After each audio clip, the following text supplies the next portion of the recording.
안녕하세요. 어떻게 글을 시작해야 할지 잘 모르겠네요. 워낙 글솜씨가 없어서 제 사연이 여러분께 잘 전달이 될지는 모르겠지만 최대한 기억을 잘 더듬어 조리 있게 써내려가 보겠습니다. 저희 남편은 가구 디자이너예요. 그것도 꽤 유능하고 돈도 잘 버는 유명 디자이너죠. 원래는 국내 모 기업의 인테리어 회사에서 일을 했었지만 지금은 외국계 회사의 미국 지사에서 근무하고 있어요. 저도 그런 남편을 따라 딸아이를 데리고 미국에 와서 살림을 하고 있고요.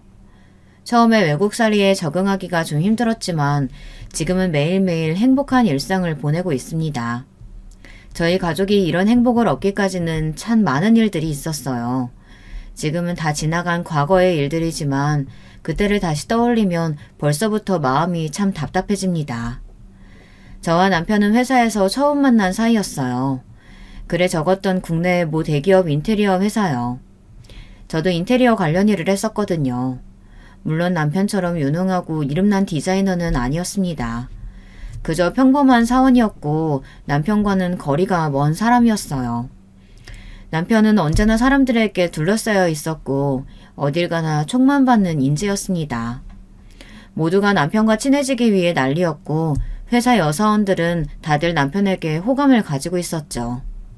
남편은 능력이 좋을 뿐만 아니라 외모도 훤칠하고 성격도 다정하고 모난 곳이라고는 하나도 없는 말 그대로 완벽한 남자였거든요.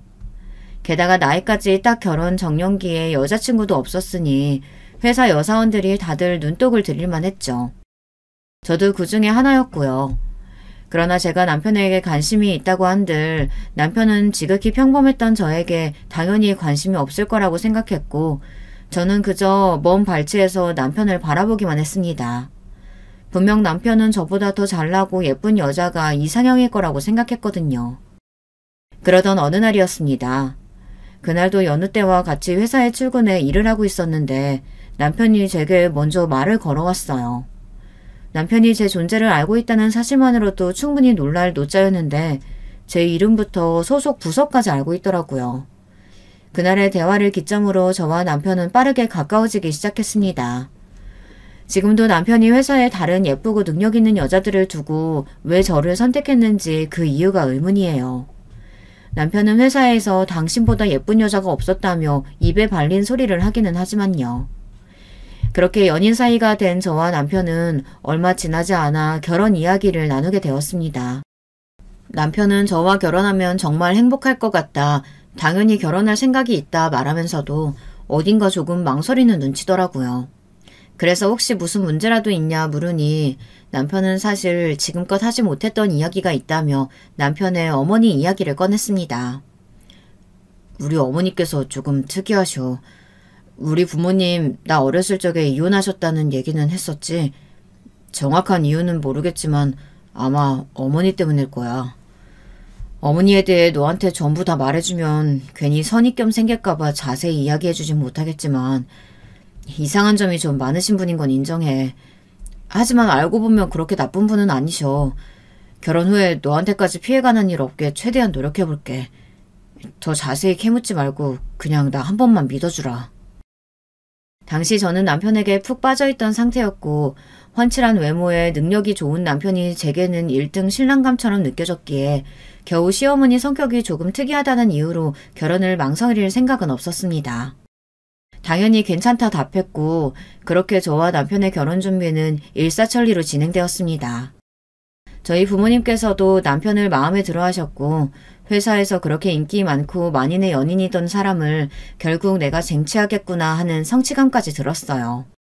남편의 말에 지레 겁먹고 만나뵈었던 시어머니도 생각보다 너무 멀쩡하신 분 같았고 남편이 왜 그렇게까지 걱정했는지 이해가 되지 않을 정도였습니다. 상견례 자리 내내 아무런 문제 없이 화목하게 식사를 마쳤고 시어머니께서는 상당히 교양 있으신 부잣집 사모님같이 느껴졌어요. 저희 부모님께서도 시어머니를 보시고는 혼자서도 아들을 참 훌륭하게 키우셨다며 인격적으로도 괜찮은 분 같다 칭찬 일색이었습니다. 그러나 본격적인 결혼 준비가 시작되자 남편이 우려했던 문제가 조금씩 생겨나기 시작했습니다. 가장 처음으로 벌어진 문제는 바로 한복이었어요. 시어머니께서 갑작스레 본인이 분홍색 한복을 입고 싶으시다고 고집을 부리셨습니다. 여러분도 아시다시피 신랑 어머니는 푸른 계열의 한복을 입는 것이 관례잖아요. 그렇지만 시어머니께서는 본인은 분홍색이 더 잘 어울린다며 요즘 시대에 그런 관례가 뭐가 중요하냐, 본인도 분홍색을 입게 해달라 억지를 부리셨어요. 남편이 아무리 말려보려고 해도 황소 고집이라며 본인이 원하는 한복을 입혀드리지 않으면 결혼식에 참석도 하지 않겠다 고집을 부리시는 통에 결국 어머니 두 분 다 분홍색 한복을 입으시고 결혼식을 진행했습니다. 식장을 찾아주신 하객분들은 모두 제가 어머니가 둘 있는 줄 알았다며 우스갯소리를 하시더라고요. 거기까지는 그래도 어느 정도 애교로 넘어갈 수 있는 수준이었어요. 시어머니의 황소 고집은 그 이후로 계속되었어요. 처음에는 한복으로 시작했지만 나중에는 예식장 위치, 식시간, 꽃 장식 모든 것들을 본인 마음대로 정하려 하셨습니다. 참다 못한 제가 어머님을 만나 뵙고 이야기를 드리겠다 했지만 남편은 아마 만나봤자 아무 소용도 없을 거라고 결혼식까지만 참아달라, 결혼 후로는 절대 이런 일 없게 하겠다 저를 말렸어요. 지금 와서 돌이켜보면 그 말을 믿은 제가 호구였죠. 시작부터 제대로 하는 일이 아무것도 없는데 결혼하고 난 후라고 뭐가 달라지겠어요. 하나를 보면 열을 안다고. 그렇지만 그 당시에는 남편이 너무 좋았기에 속는 셈 치고 남편 말을 믿겠다 했습니다. 많은 문제가 있었지만 결혼식 관련해서 시어머니와 가장 큰 갈등을 빚었던 것은 바로 식사 문제였습니다. 시어머니께서는 극강의 채식주의자셨거든요. 남편 또한 아주 어렸을 적부터 고기를 먹지 못하고 자랐다고 했습니다.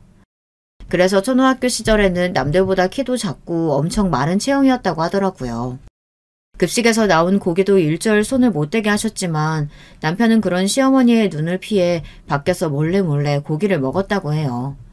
그 덕분인지 지금은 키도 훤칠하고 건장한 체격이지만 여전히 시어머니께서 남편이 고기를 먹는 것을 너무나 싫어하시고 그 문제로 몇 번 말다툼도 해봤지만 도저히 답이 없어서 시어머니 앞에서는 채소만 먹으며 장단을 맞춰드리고 있다고 했습니다. 시어머니께서는 남편의 식단에 참견하는 것도 모자라 결혼식 뷔페까지 전부 채식으로 만들어야 한다고 주장하셨어요.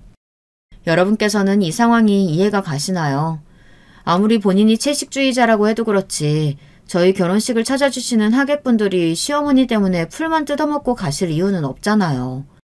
게다가 결혼식에서 가장 중요한 것은 신랑도 아니고 신부도 아니고 다름 아닌 식사라는 것을 여러분도 모두 잘 알고 계실 거라고 생각합니다.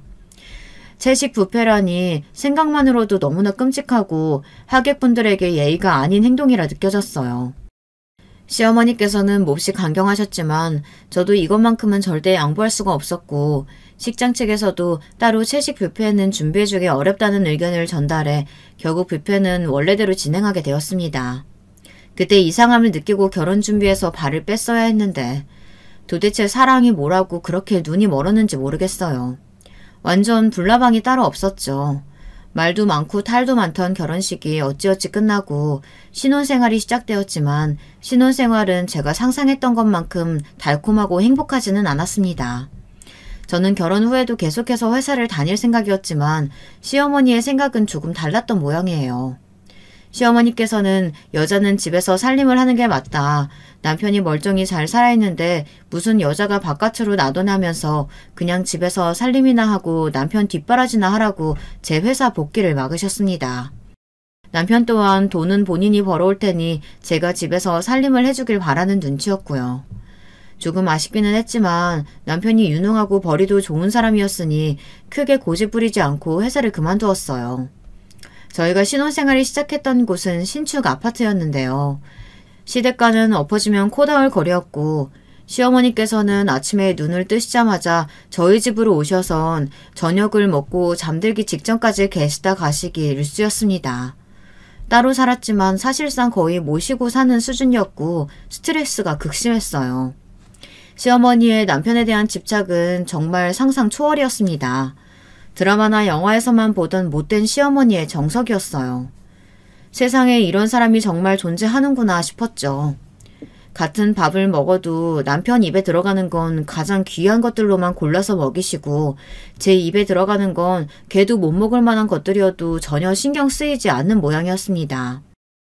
매일같이 본인 아들이 아침에 뭘 먹고 나갔는지 어떤 옷을 입고 나갔는지 확인하는 건 기본이었어요. 그 중에서도 가장 스트레스가 받는 것은 역시나 바로 시어머니의 극심한 채식 사랑이었습니다. 시어머니께서는 남편뿐만 아니라 저에게도 채식을 강요하셨고 매일같이 저희 집에 드나드시니 몰래 고기를 먹을 틈도 없었어요. 저는 원래 고기를 워낙 좋아하는 사람이에요. 친구들이 다이어트다 뭐다 하며 샐러드 같은 야채들만 먹을 때도 전 한 번도 쳐다본 적이 없을 정도입니다.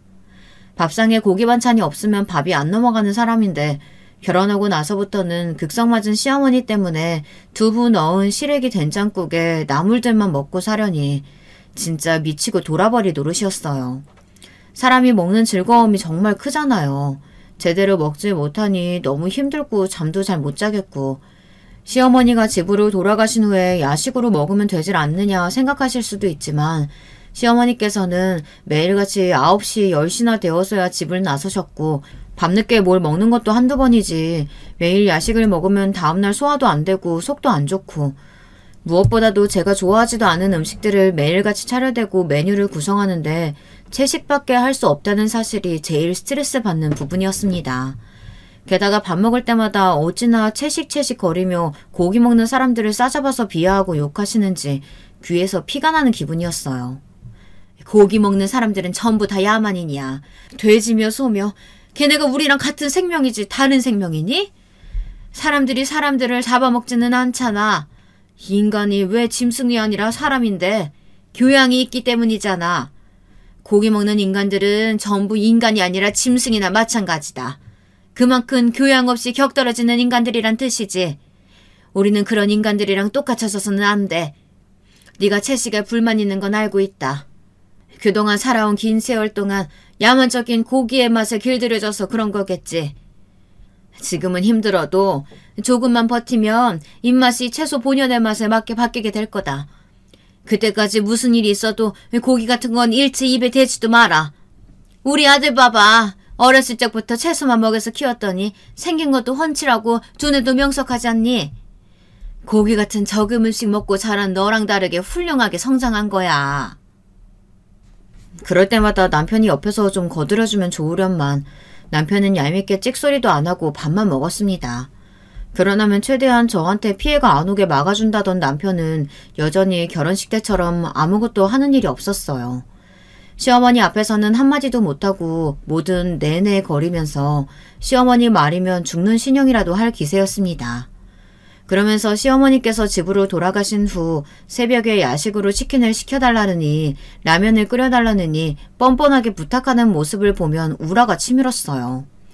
어머니께서 그렇게 채식으로 키웠다는 남편이 뒤로는 치킨이며 라면이며 원하는 대로 다 먹고 다닌다는 사실을 콱 불어버리고 싶을 정도였습니다.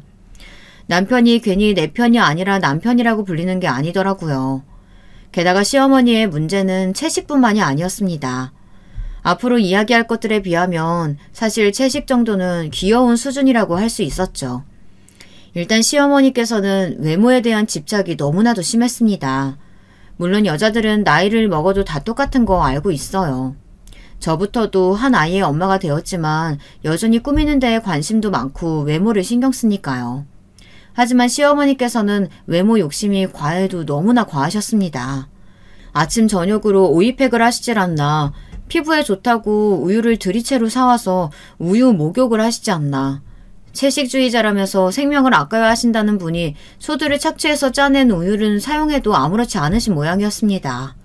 그저 본인 입에만 안 들어가면 다인가 싶었어요. 게다가 각종 밍크 코트며 어울리지도 않는 명품 옷들을 홈쇼핑에서 나오기만 하면 중독자처럼 사들였어요. 저보다 옷이 더 많을 정도였습니다. 생명을 아껴야 한다며 목을 부르짖어 채식을 외치시던 분이 밍크 코트가 웬 말인가요? 이 얼마나 어불성설인가요? 시어머니께서는 본인 입으로 들어가는 생명은 안타깝고 본인 몸에 걸치는 생명은 전혀 안타깝지 않으셨는지 매일같이 가죽옷을 사들이셨어요. 물론 거기까지는 본인의 취향이니 조금 모순적인 부분이 있어도 그러려니 하고 넘어갈 수도 있었습니다. 하지만 가장 큰 문제는 시어머니께서 비싼 옷과 가방들을 사들이시는 돈이 전부 남편 주머니에서 나오는 것들이라는 사실이었어요. 남편은 그동안 어머니께서 본인을 혼자 키우시며 고생을 많이 하셨으니 이 정도는 생활비 개념으로 드리는 걸로 이해해달라 부탁했지만 제가 느끼기에는 생활비 정도가 아니었어요. 그놈의 모임은 또 어찌나 많은지 제가 봤을 때는 다 이상한 모임이었어요. 그런 자리에 나가실 때마다 새 옷을 사서 걸치고 3시간을 자리에 앉아서 얼굴에 분을 두드리시고는 부잣집 사모님인 양 구시더라고요. 그러면서 남에게 조금이라도 흐트러진 모습을 보이는 걸 극도로 싫어하셨습니다. 꼭 강박증이라도 있는 사람 같았어요.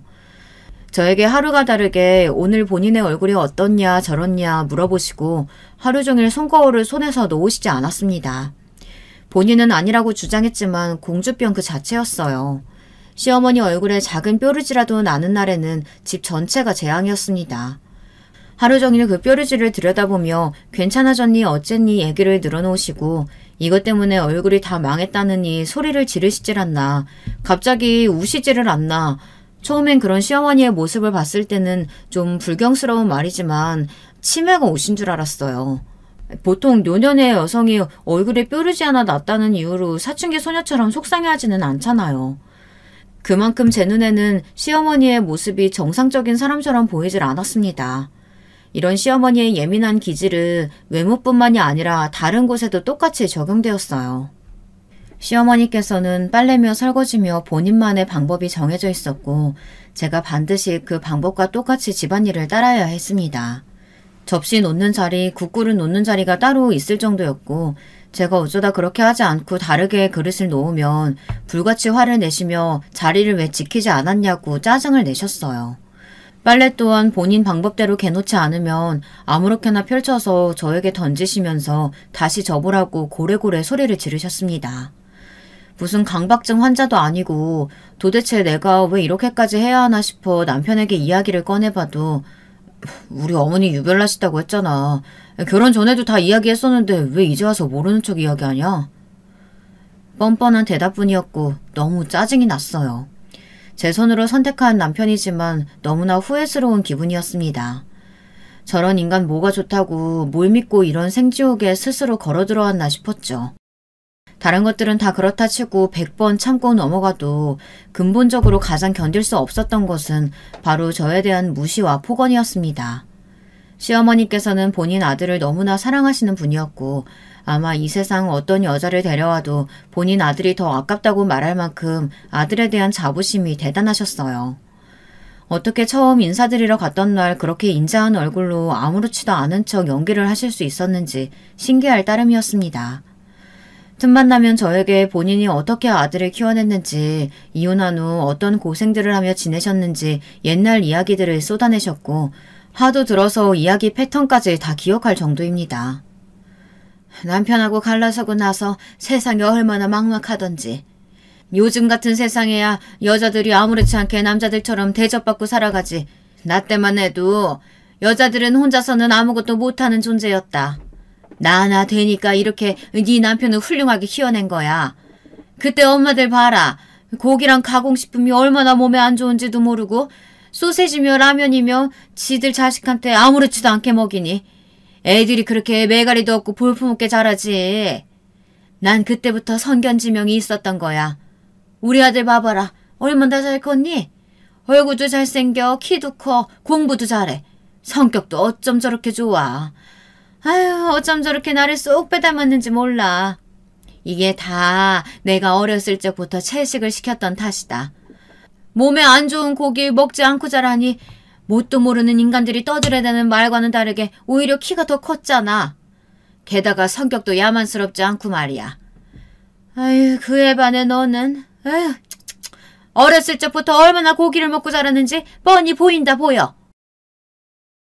본인 자랑을 하고 싶으시면 자랑만 하실 것이지 시어머니께서는 언제나 자랑 끝에 저와 제 부모님을 깎아내리는 이야기를 꼭 넣으셨어요. 그렇게 선견지명이 있으시고 남들과는 다르시다는 분이 듣는 사람 기분 하나를 생각 못 하시는지 아니면 기분이 나쁘든 말든 신경 쓰지 않으시는 건지는 모를 일이지만 당연히 듣는 저로서는 그닥 유쾌한 경험은 아니었습니다. 신혼 시절에는 몇 번 말대꾸도 해보고 다른 건 모르겠는데 저희 부모님 험담은 하시지 말아달라 부탁도 드려보기도 했어요. 그때마다 돌아오는 것은 불같은 역정이었습니다. 본인이 언제 우리 부모님 험담을 했느냐니, 잘못된 것을 잘못되었다 말도 못하냐느니, 역시 멍청한 애라 말 속에 담긴 큰 뜻을 알아채지 못한다느니, 배로 쏟아지는 잔소리에 결국 입을 다물게 되더라고요. 뭐 얼마나 큰 뜻이 담겨있는 말씀이신진 몰라도 적어도 제가 듣기에는 그저 본인 자랑에 불과했습니다. 그렇게 매일같이 아파트에 갇혀 시어머니와 함께 보내는 지옥 같은 나날들이 계속되었어요. 이러다가는 정말 정신병이라도 걸리는 게 아닌가 싶을 정도였습니다. 남편은 이미 꼴도 보기 싫은 사이였고 남편과 사이가 멀어지니 시어머니가 더더욱 미워 보였어요. 그즘 시어머니께서는 결혼한 지가 언젠데 아직도 아이가 안 들어서냐며 혹시 제 자궁에 무슨 문제가 있는 게 아니냐는 망언을 쏟아내셨습니다. 솔직히 아이가 생기지 않는 것이 여자 탓만은 아니잖아요. 과학적으로는 오히려 남자 씨앗 문제라는 이야기도 있고요. 날짜에 맞춰 관계를 가지고는 있었지만 임신 소식은 쉽게 찾아오질 않았어요. 시어머니께서는 이게 다 네가 고기를 먹고 와서 그런 거라며 또 말도 안 되는 소리를 쏟아내셨습니다. 몸속에 독소가 아직 다 배출이 되지 않는 거다. 조금 더 채식을 하다 보면 좋은 소식이 있을 거라는 말도 안 되는 말씀을 하시는데 남편은 옆에서 아무 말도 하지 않고 제 탓에 동조를 하더라고요. 그 모습을 보니 아이고 뭐고 생기기 전에 이혼하는 게 맞지 않나 싶어질 정도였답니다. 그렇게 얼마 지나지 않아 아이가 저희 부부에게 찾아왔고 임신기간 동안만큼은 시어머니 곁에서 벗어나 마음 편하게 태교를 하고 싶었어요. 그렇게 사랑에 맞았는 아들 집에 오지 말란 말씀을 드렸다간 불같이 화를 내시게 뻔하니 적어도 아이가 뱃속에 있는 동안에는 내가 이 집을 떠나 있어야겠다는 생각이 들었습니다. 결국 저는 남편에게 임신기간 동안 친정에 가서 지내겠다고 통보를 했어요. 남편은 그게 무슨 소리냐며 말도 안 되는 소리라고 제 의견을 일축하려 했지만 전 단호했습니다. 이 집에서 시어머니와 함께 지냈다가는 들어선 아이도 질려서 도망갈 거라고요. 임신한 동안에만이라도 마음 좀 편하게 지낼 수 있게 해달라는 말에 남편은 결국 저의 친정행을 허락했습니다. 사실 허락한다는 말도 우스워요. 남편이 제 윗사람도 아니고 제 행동을 일일이 보고하고 허락받을 필요는 없죠. 그러나 그때는 저도 모르게 그렇게 생각이 되었나 봐요. 매일같이 하는 일이 집에서 시어머니의 아들 자랑을 들으며 여자는 살림을 해야 한다, 남자 뒷바라지를 하기 위한 존재다 하는 이런 쓸데없는 이야기를 듣는 것이었으니까요. 아마 임신기간 동안 친정에서 지내지 않고 시어머니와 계속해서 시간을 보냈다면 태교에도 큰 문제가 있었을 거예요. 친정에서 보낸 10달은 정말 행복한 시간이었습니다. 멀쩡한 남편과 시댁을 두고 친정으로 돌아오겠다는 제 말에 부모님께서는 처음에는 의아한 반응을 보이셨어요. 그동안 부모님께는 제가 결혼 생활을 하며 겪은 수모와 시어머니의 이상한 점들에 대해 일부러 말씀을 드리지 않았거든요. 하나뿐인 딸이 남들보다 일찍 결혼해서 집에서 살림만 하며 지내는데 그마저도 행복하지 않는다는 이야기를 전해 들으시면 얼마나 속이 상하시겠어요. 부모님께서는 혹시 남편과의 사이에 문제가 있냐, 싸웠냐, 아니면 시어머니께서 구박을 하냐 걱정 섞인 질문들을 던지셨지만 저는 그저 고개를 가로저었습니다. 결혼 생활에는 아무 문제가 없고 그저 임신기간 동안만큼은 조금 편하게 지내고 싶어서라고 답했어요. 아무리 남편과 사이가 좋고 시어머니께서 잘 대해주신다고 하더라도 제가 평생을 자라온 친정과는 비교가 되지 않을 테니까요. 제 말에 어머니께서는 조금 의문이 남으신 표정이었지만 물어봤자 제가 대답하지 않을 거라고 생각하셨는지 더 이상은 캐묻지 않으셨습니다. 그렇게 딸아이를 출산하기까지 10달 정도를 친정부모님과 함께 마음 편하게 보냈어요. 여느 부모 자식 사이가 그렇듯 자라오면서 항상 사이가 좋고 다정하기만 한 모녀 관계는 아니었지만 시어머니와 비교하면 친정어머니는 천사가 따로 없더라고요. 항상 듣기 싫다고만 생각했던 어머니의 잔소리가 천사의 노랫소리처럼 감미롭기까지 했습니다. 때 되면 어머니께서 임산부에 좋은 음식으로 밥을 차려주시지 빨래며 설거지며 본인은 손 하나 까딱하지 않으시면서 트집만 잡아대는 시어머니가 없으니 정말 살 것 같더군요. 그렇게 꼴보기 싫던 남편도 오랜 기간 떨어져 지내니 조금은 보고 싶기도 하고요. 미운 정이 들었던 거겠죠. 남편은 매일같이 문자며 전화로 잘 지내고 있냐 안부를 물어왔고 연애 때처럼 다정하게 굴기도 했습니다. 역시 있을 땐 모르더니 제가 없어지니 소중함이 더 느껴지는 모양이더라고요. 남들은 임신기간이 힘들고 어려웠다고 하지만 저는 딸아이를 뱃속에 품고 있었던 그 10달의 시간이 참 짧게 느껴졌습니다. 몸은 조금 고될지더라도 마음이 편한 게 낫더라고요. 출산 후 아이를 데리고 다시 시댁으로 돌아가는 발걸음이 어찌나 무겁던지요. 굳이 언급하지는 않았지만 당연히 임신기간 동안 친정에서 시간을 보낸다는 것부터 시어머니께서는 반대가 극심하셨어요. 뱃속에 우리 아들 씨앗에게 악영향이 가면 어쩌냐는 말부터 제가 친정에 머무르던 동안 하루에 한 번씩은 꼭 전화를 해 제가 고기를 먹고 있는지 확인하셨습니다. 게다가 각종 이상한 미신들을 말씀하시며 그래야 아이를 낳는다더라. 그래야 복중 아이가 더 건강해진다더라. 아침 저녁으로 본인이 알려주신 이상한 행위들을 꼭 실천하라 말씀하셨고 매일같이 인증사진을 찍어 보내라 저를 닥달하기도 하셨습니다. 그러나 제가 미쳤다고 친정까지 가서 시어머니 말에 휘둘리겠어요. 시어머니께는 채식을 하고 있다 걱정하시지 말라 말씀드려놓고는 어머니가 끓여주시는 소고기 미역국을 마음껏 먹었죠. 임산부가 채소만 먹으면 쓰겠나요? 그러다가 아이를 낳기도 전에 제가 먼저 골로 갈지도 모르는 일인데 말입니다. 당연히 시어머니께서 저한테 시키신 이상한 미신 행위들도 일체하지 않았지만 어머니께는 잘하고 있다 거짓말을 했어요. 본인 눈앞에 없으니 어떻게 확인을 하겠어요. 솔직히 여러분은 그런 미신을 믿으시나요? 아들 낳으려면 이래야 한다더니 저래야 한다느니 하는 것들이요. 시어머니께서는 주변에 아들 낳은 집이 있으면 꼭 직접 방문해서 기를 받아야 한다. 집에 분홍색 물건들은 다 치워야 한다. 말도 안 되는 말씀들을 진짜 과학적인 증거라도 되는 듯 맹신하며 제게 강요하셨습니다. 그러나 제 뱃속의 아이는 시어머니께서 간절히 바라시는 아들이 아니라 딸이었어요. 딸이라는 사실을 전해 들으시고는 어찌나 대놓고 실망을 하시던지요.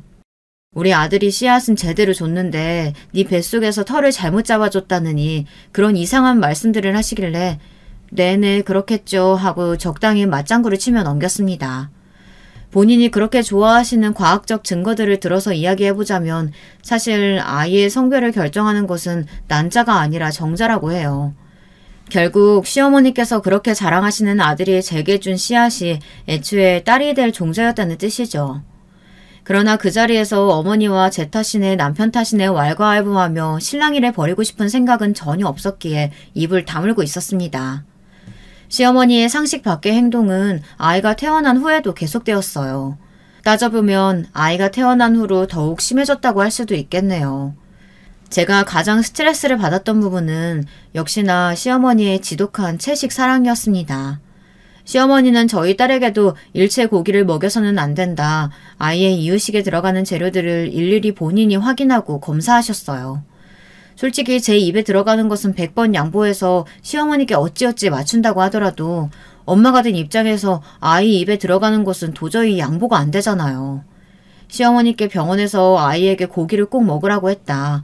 이렇게까지 극단적으로 채식을 하면 아이 건강에 문제가 생긴다. 아무리 말씀을 드려도 저희 남편 이야기를 하시며 네 남편을 봐라. 저게 건강에 문제가 있는 모습으로 보이냐. 난 네 남편 갓난아기였을 때부터 한 번도 고기 같은 거 먹인 적 없다. 병원 의사들은 전부 돌팔이다. 뭣도 모르면서 병원에 더 자주 부르려고 거짓말하는 거다. 아이의 모든 병들은 고기를 먹어서 생기는 거다. 고집을 부리셨습니다. 솔직히 말하자면 그때부터 정말 있는 정 없는 정이 다 떨어지기 시작했어요. 이전까지는 어떻게 해서든 좋게 넘어가려고 했었지만 아이에게 마저 채식을 강요하시는 시어머니가 도저히 정상인처럼 느껴지지 않았거든요. 게다가 그뿐만 아니라 시어머니께서는 아이가 아플 때 약을 먹이거나 병원에 데려가지도 못하게 하셨어요. 혹시 아나키라는 말 들어보셨나요? 약 안 쓰고 아이를 키우기의 준말로 말 그대로 약을 안 쓰고 아이를 키우는 사람들을 칭하는 용어예요. 시어머니께서는 아픈 아이를 병원에 데려가 치료하지 않고 자연치유를 한답시고 끙끙 앓게 두면서 아이가 몸 공부를 하고 있다고 말도 안 되는 주장을 하셨습니다. 무조건 맞아야 하는 필수 백신들도 소리를 고래고래 지르면서 절대 맞아서는 안 된다고 고집을 부리셨어요. 저도 그런 부분들에 대해서는 도저히 어머니께 져드릴 수가 없었습니다. 특히 제가 가장 어머니와 마찰을 자주 빚었던 부분은 바로 관장이었습니다. 네, 여러분께서 알고 계시는 그 관장이요. 너무나 작고 여리고 소중한 아이에게 관장이라뇨. 상상만 해도 끔찍하고 말이 안 되는 행위였지만 어머니께서는 아이가 열이 오를 때마다 뱃속에 독소가 들어서 그런 거라며 관장을 해야 한다 고집을 부리셨습니다. 다행히도 남편 또한 채식까지는 어찌어찌 어머니 고집에 맞추고 있었지만 아이를 병원에 데려가지 않고 이상한 방법으로 치료하려 하시는 시어머니의 행태까지는 이해가 불가능했는지 그만 좀 하시라며 제 편을 들었어요.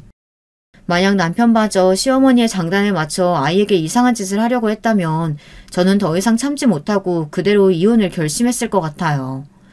시어머니께서는 본인이 주장한 치료법들이 하나같이 먹히지 않자 그러다 후회할 거다. 원래 사람 몸은 자연적으로 다 치유가 되는 것인데 어렸을 적부터 약에 의존하여 살다 보면 나약해지는 것이라 혀를 차셨습니다. 어머니 제발 좀 그만하세요. 그러는 어머니께서는 어렸을 적에 아프면 약도 드시고 병원도 가셨을 거 아니에요. 그리고 제 남편은요?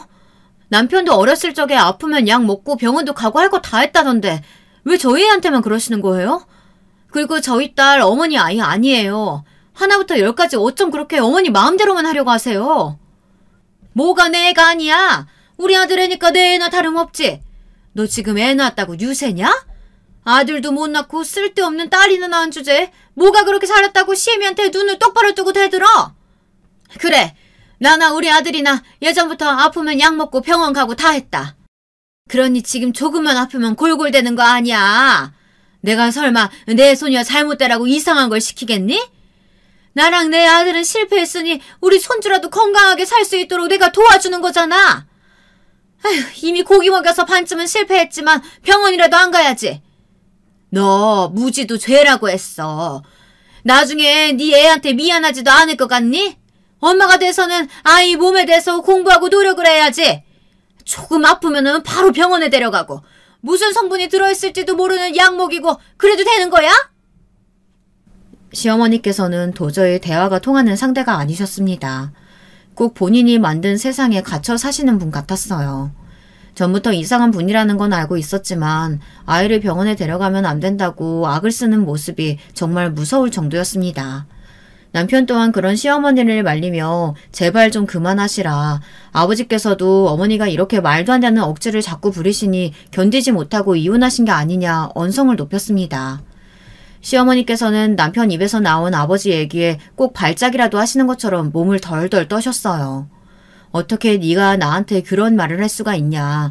내가 널 지금껏 어떻게 키운 줄 알고는 있느냐. 너도 속으로는 지금껏 아빠를 그리워했던 거냐. 키워준 애미보다 씨앗만 뿌리고 사라진 애비가 더 소중했던 거냐. 이런 말도 안 되는 말씀을 쏟아내시더라고요. 그런 게 아니라고 아무리 말씀드려봤자 시어머니께서는 배신감에 치를 떨며 미친 사람처럼 소리를 고래고래 지르셨어요. 결국 남편에 의해 강제로 집 밖으로 끌어나가셨습니다. 시어머니의 고함 소리에 아이는 자지러지게 울고 저도 정말 울고 싶은 기분이었어요. 그 일이 있은 뒤로 시어머니께서는 한동안 저희 집을 찾지 않으셨습니다. 아이가 어떻게 지내고 있는지, 남편 밥은 잘 해 먹이고 있는지 하루에 한 번씩은 꼭 전화해서 꼬치꼬치 해묻고 트집을 잡으시던 분이 웬일인지 전화도 하지 않으시더라고요. 그렇게 본인 목숨처럼 아끼시던 아들이 본인 편을 들지 않고 제 편을 든 것이 충격적이었던 것인지 아니면 아들 입에서 나온 아버지 이야기가 충격적이었던 것인지 어느 쪽인지는 알 수 없었지만 저로서는 어느 쪽이든 앞으로 시어머니의 참견이 사라진다면 대환영이었습니다. 그렇게 한동안 시어머니와의 연락 없이 평화로운 나날들이 이어졌어요. 이대로 쭉 지낼 수만 있다면 정말 더할 나위 없겠다 싶을 정도였습니다. 솔직히 말해서 길면 일주일 정도 갈 거라고 생각했던 시어머니의 시위 아닌 시위는 상당히 오랜 기간 계속되었어요. 거의 한 달여간을 찾아오시지도 않고 연락도 일절 안 하셨거든요. 처음에는 저러다 제풀에 지쳐 다시 연락을 해오실 거라고 신경 쓰지 말라던 남편도 기간이 그쯤 되니 마음에 걸리기는 하는 모양이었습니다. 결국 저와 남편은 딸아이를 데리고 시댁을 찾았어요. 시어머니께서는 여전히 기분이 상하신 듯 보였지만 저희를 매정하게 내치지는 않으셨습니다. 시어머니께 먼저 손을 내밀어 사과를 드리기는 했지만 앞으로도 시어머니께서 요구하시는 대로 아이에게 채식을 시키거나 아플 때 약 대신 민간요법을 사용할 생각은 추호도 없다는 뜻을 분명하게 전했어요. 시어머니께서는 별 대꾸 없이 너희들 알아서 하라는 식이었고 어머니께서도 이제 포기를 하셨구나 싶었습니다. 그렇게 시어머니께서는 다시 저희 집을 드나드시며 예전처럼 지내기 시작하셨어요. 물론 여전히 저와 남편이 먹는 음식은 철저히 채식으로 먹으라 참견을 하셨지만 적어도 아이와 관련된 문제는 더 이상 언급하지 않으셨습니다. 게다가 시어머니께서는 딸을 몹시 예뻐하셨어요. 그런 모습을 보고 그래, 그래도 시어머니 손주인데 설마 이상한 마음에서 그런 짓을 하시지는 않았겠지. 시어머니께서도 시어머니 나름대로 아이를 위하는 마음에서 그러셨던 거겠지. 그간 시어머니의 행동들을 애써 좋은 쪽으로 생각하려 했어요. 그렇게 나름대로 평화협정이 맺어진 채 지내던 어느 날이었습니다. 그날은 제가 개인적인 일이 생겨 잠시 동안 딸아이를 시어머니께 맡겨놓고 외출을 했는데요. 조금 불안한 마음이 들긴 했지만 최근 몇 달간 이상한 일도 없었고 시어머니께서도 평소에 딸아이를 잘 돌봐주셨기 때문에 별 문제 없을 거라고 생각하고 서둘러 외출을 다녀왔습니다. 어머니, 지금 뭐 하시는 거예요? 그러나 외출을 마치고 집 안으로 들어서자마자 들리는 딸아이의 자지러지는 울음소리에 급하게 문을 박차고 방 안으로 뛰어들어갔어요. 그리고 저는 충격적인 장면을 목격하고야 말았습니다. 침대에 누워있는 아이에게 시어머니께서는 검은색 가루를 먹이고 계셨어요. 아이는 입가에 검은 가루를 잔뜩 묻힌 채 기침을 해대며 울고 있었고 시어머니께서는 몹시 당황하신 얼굴이었습니다. 알고 보니 그동안 시어머니께서는 제 앞에서만 아나키 짓을 그만두신 척 하면서 제가 보지 않는 곳에서 저희 딸에게 숟가루를 먹이고 계셨던 거예요. 정말 엄청난 분노가 밀려왔고 그대로 시어머니께 달려들어 어머니를 밀치고 울고 있는 아이를 안아들었습니다. 더 이상 한시도 시어머니와 같은 공간에 있고 싶지 않았어요. 그대로 어머니를 두고 아이와 함께 집 밖으로 나왔습니다. 아이는 여전히 콜록대며 숟가락을 뱉어내고 있었고 그 모습을 보니 마음이 찢어지는 기분이었습니다. 남편에게 전화해서 상황을 설명하고 나 이대로는 더 이상 못 살겠다. 당신이 시어머니와 인연을 끊든 내가 당신과 이혼을 하든 둘 중 하나다 말하자 남편은 잠시 대답이 없더니 알겠다며 퇴근 후에 다시 이야기하자고 했어요. 그렇게 저녁이 되어 남편과 함께 집에 돌아오니 시어머니께서는 숟가락을 깨끗이 치워놓고 사라지셨더라고요. 마치 아무 일도 없다는 듯이 말이에요. 남편은 솔직히 말하자면 본인도 이제 슬슬 한계인 것 같다며 어머니의 기행을 더 이상 두고 보기 힘들다고 하더라고요. 그동안은 그래도 본인을 키워주신 어머니시니 최대한 이해하고 받아들여 보려고 노력했지만 남편도 부모가 되어보니 자식이 고통받는 모습은 도저히 견디기가 힘들었던 모양입니다. 그러나 평범한 방법으로는 어머니를 완벽히 떼어놓기 힘들 것 같았고 남편과 함께 밤새 머리를 굴린 끝에 저희는 한 가지 방법을 생각해냈어요. 그렇게 저희 남편은 얼마 후 갑작스럽게 해외 출장을 떠나게 되었습니다. 소식을 들으신 시어머니께서는 슬그머니 다시 저희 집으로 찾아오셨어요. 그동안 제 눈치를 보고 계셨던 것이 아니라 남편이 딸아이 문제로 화를 낼까봐 한 수 접고 계셨던 것일 테니까요. 역시나 예상대로 시어머니께서는 아이에게 숟가루를 좀 먹인 것이 뭐가 그리 문제냐고 다 애 건강해지라고 그런 거다. 숟가루를 먹으면 해독작용도 되고 좋다더라. 말도 안 되는 말들을 나부대셨고 저는 그럼 제가 보는 앞에서 시어머니께서도 숟가루를 한번 드셔보시라고 그런 말이 목 끝까지 차올랐지만 애써 삼켜냈어요. 그 일이 벌어진 뒤로 남편은 시어머니께 별말 하지 않았으니 남편은 이 일을 용서하고 넘어가기로 했다고 생각하시는 모양이었습니다. 제가 대꾸를 하지 않자 남편 짐은 잘 챙겨주었냐. 외국으로 출장을 다니다니 우리 아들 능력도 좋지. 너는 우리 아들 같은 남자 만나서 참 복받은 거다. 연신 남편 칭찬을 늘어놓으셨고 저는 그러든지 말든지 한 귀로 듣고 한 귀로 흘리며 아이를 돌봤습니다. 그렇게 남편이 출장을 떠난 지 정확히 일주일째 되는 날이었어요. 그날도 시어머니와 함께 오후를 보내던 중이었고 모르는 번호로 연락이 왔습니다. 대호씨 아내분 맞으신가요? 이런 소식 전해드리게 되어서 정말 유감입니다. 대호씨가 출장 중에 차 사고로 인해 목숨을 잃으셨어요. 어젯밤에 대호씨께서 타고 계시던 차를 대형 트럭이 덮치는 사고가 있었어요. 병원에 실려가셔서 밤새 치료를 받으셨지만 결국 자세한 사건 경위와 관련된 문제는 다시 연락드릴게요. 삼가 고인의 명복을 빕니다. 전화기 너머로 들려오는 낯선 남자의 목소리에 가슴이 쿵쿵 뛰었습니다. 아이에게 밥을 먹이던 중이라 스피커폰으로 통화를 했기에 모든 내용은 전부 시어머니도 함께 듣고 있었어요. 시어머니께서는 이게 무슨 말이냐며 지금 저 사람이 무슨 말도 안 되는 이야기를 하는 거냐며 고래고래 소리를 지르셨고 이미 끊긴 전화에 대고 미친 사람처럼 화를 내셨습니다. 저 또한 당황스러운 마음이었어요. 시어머니께서는 말도 안 된다며 우리 아들이 이렇게 허망하게 세상을 떠날 리 없다. 아무 일도 없다는 듯 다시 연락이 올 거다. 본인 전화기를 붙잡으시고 남편에게 계속 전화를 거셨지만 당연히 받을 리가 없었습니다. 충격이 크셨는지 제대로 걸으시지도 못하는 모습에 집까지 모셔다 드릴까 물었지만 잠시 동안 소파에 주저앉아 멍하니 허공을 응시하던 시어머니께서는 이내 눈빛이 돌변하셨어요. 너 이년, 이 악마 같은 년, 네가 우리 아들 잡아먹은 거야. 네가 시집 온 이후로 제대로 풀리는 일이 하나도 없어. 우리 아들이 얼마나 나밖에 모르던 착한 아들이었는데 어느 날부터 갑자기 대들기 시작하더니 네가 뒤에서 몰래 우리 아들 꼬드겼지?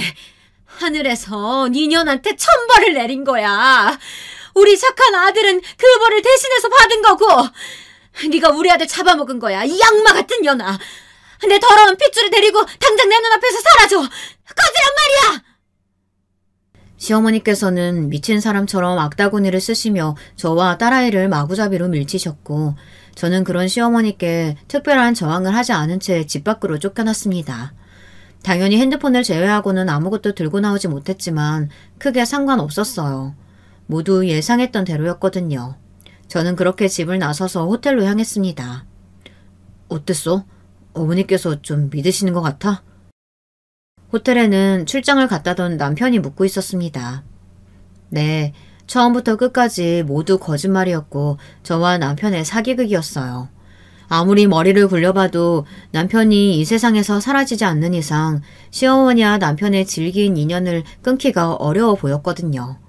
저는 남편의 물음에 완전히 계획 성공이라며 미친 사람처럼 저한테 악다구니를 쓰시며 나가라고 등을 떠밀었다고 대답해 주었습니다.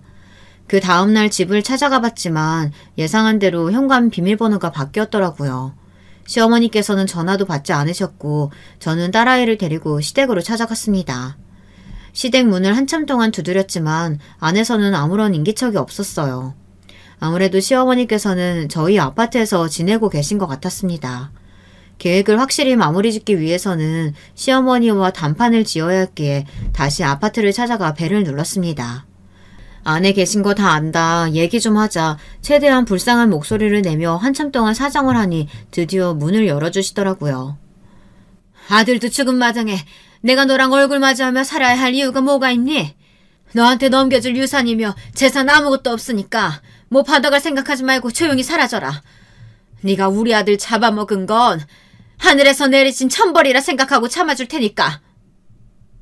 어머니, 남편이 죽은 게 어떻게 저 때문이라고 그러세요. 이렇게 저 쫓아내시면 전 어떻게 살아요. 저 결혼한 뒤로 일도 그만뒀고 수중에 한 푼도 없는 거 잘 아시잖아요. 시끄러워. 더 이상 너 같은 년 꼴도 보기 싫으니까 다시는 찾아오지 마라. 한 번만 더 찾아오면 경찰에 신고할 테니까 그렇게 알아. 그렇게 아파트 문이 쾅 닫혔고 완벽한 계획 성공이라는 생각에 저도 모르게 웃음이 나왔습니다. 시어머니께서 남편의 재산을 다 가져가셨다고 하지만 사실 시어머니가 가지고 가신 돈은 남편 재산의 극히 일부였거든요. 시어머니께서 남편의 돈으로 명품들을 사드렸다고 했던 거 기억하시죠? 평소 시어머니께서는 저를 믿을 수 없다며 남편의 월급을 본인이 관리하셨어요. 시어머니께서는 남편의 월급과 재산을 전부 본인이 통제하고 있다고 생각하셨지만 사실 시어머니가 가지고 계셨던 것은 하도 본인이 돈 관리를 하시겠다 고집을 피우시는 통에 만들어드렸던 가짜 월급 통장이었습니다. 진짜 돈을 모아두던 통장은 따로 제가 관리하고 있었고 시어머니께서 가지고 계시던 통장에 들어있는 금액과 비할 바가 못 되었어요. 시어머니께서는 이 사실을 아실 리가 없으셨으니 본인이 남편의 모든 재산을 다 가져갔다고 생각하실 테고 제게서 더 뜯어낼 것이나 상의할 문제가 없다고 생각하실 테니 더 이상 저에게 연락을 하지 않으실 거라고 예상했습니다. 역시나 예상대로 그 뒤로 시어머니께서는 제게 일절 연락이 없으셨어요. 이러기를 바라고 진행한 계획이었긴 했지만 그래도 제 딸아이는 시어머니 핏줄이기도 한데 한편으로는 지독하게 매정하다는 생각이 들기도 했습니다. 그 뒤로 저희 가족은 1년여간 시어머니의 간섭 없이 평화롭고 행복한 일상을 보냈어요. 시어머니 한 분 사라진 것 뿐인데 남편과 연애 시절로 돌아간 것처럼 너무나 사이가 좋아지더라고요. 남편은 결혼 전 약속했던 것처럼 시어머니의 호감과 기행들을 막아주지 못했던 것을 몹시 미안해했고 앞으로는 평생 동안 저를 위해 달라진 모습으로 살겠다 약속했습니다. 한때는 남편이 정말 남의 편이라도 된 것처럼 미웠을 때도 있었는데 금세 이렇게 사이가 다시 좋아지니 사람 일은 참 알다가도 모르는 거구나 싶었죠. 그러다 글 서두에 말씀드렸던 것처럼 남편이 좋은 기회로 외국계 회사에 미국 지사에 입사할 수 있게 되었고 남편과 상의한 끝에 시어머니께 마지막 인사를 드리고 가기로 했어요. 지금까지는 같은 한국 땅에서 지내며 마주칠 일이 생길지도 모르니 죽은 척하고 인연을 끊고 살았지만 미국으로 떠나게 되면 다시는 한국으로 돌아올 일이 없을 테니 자식된 도리로서 마지막 인사는 드리고 싶다고 하더라고요. 공항으로 떠나기 전 1년 만에 다시 찾은 시댁은 여전했습니다. 아니, 네가 어떻게... 시어머니께서는 죽은 줄로만 알고 있었던 본인의 아들을 보고 완전히 유령이라도 보신 듯한 반응이었습니다. 다리에 힘이 풀리셨는지 그대로 바닥에 털썩 쓰러지시는 통에 남편이 급하게 어머니를 잡아 일으켰어요. 어차피 마지막 인사를 드리러 온 마당에 굳이 지금까지 있었던 일을 설명드릴 필요도 죄송하다는 말을 드릴 필요도 없다 생각했고 남편은 덤덤하게 지금껏 혼자서 저를 키우시느라 고생 많으셨다. 자식된 도리로서 마지막 인사는 드리고 가는 게 맞을 것 같아서 찾아왔다. 우리 가족 셋이서 미국으로 떠나기로 했다. 어머니께 남겨드린 재산과 아파트는 그동안 저를 키워주신 것에 대한 최소한의 성이다. 부디 건강하게 지내시길 바란다. 짧은 인사를 남기고 그대로 몸을 돌렸습니다. 시어머니께서는 저희가 떠날 때까지 현실이 믿기지 않는다는 듯한 얼굴로 멍하니 저희를 바라보기만 하셨어요. 그렇게 시댁을 떠나 공항으로 가는 길 내내 마음이 가볍지만은 않았어요. 남편도 마찬가지였는지 저희 둘은 아무런 대화를 나누지 않았습니다. 그러나 막상 미국에 도착하고 나서는 시어머니를 떠올릴 새도 없이 새로운 환경과 새로운 사람들에 적응하느라 정신이 없었어요. 남편은 새로운 직장에 적응해야 했으니 저보다 더 바쁜 나날들을 보냈습니다. 세월이 흐른 지금 저희는 완벽히 이곳 생활에 적응했고 몹시 행복한 일상을 보내고 있습니다.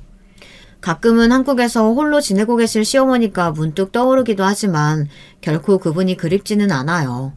그건 남편도 마찬가지라고 하더라고요. 다시는 시어머니와 함께 지내던 그 시절로 돌아가고 싶지 않다고요. 저희에게 이제 시어머니는 한때 함께 했었던 완벽히 과거에만 존재하는 사람이 되었습니다. 앞으로 굳이 그때의 일을 회상하지도 시어머니를 떠올리며 조금이나마 죄책감을 느끼지도 않으려고 해요. 그 모든 일들은 본인께서 자초한 일이니까요. 최대한 조리 있게 글을 적어보려고 노력했는데 내용이 잘 전달되었는지 모르겠네요. 곧 남편이 퇴근해서 돌아올 시간이라 이제 저녁을 준비하러 가보렵니다. 제 이야기를 들어주신 모든 분들 감사드려요.